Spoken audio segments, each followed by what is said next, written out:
தமிழ்நாட்டில் ஒரு முழு நகரம் ஒரே இரவில் மறைந்தது.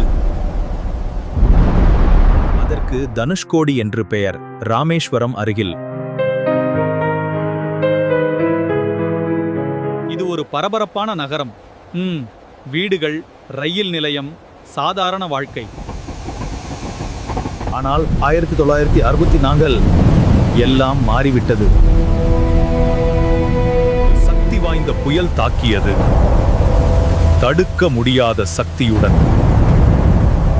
ரயில்கள் அடித்துச் செல்லப்பட்டன, வீடுகள் கடலில் மறைந்தன.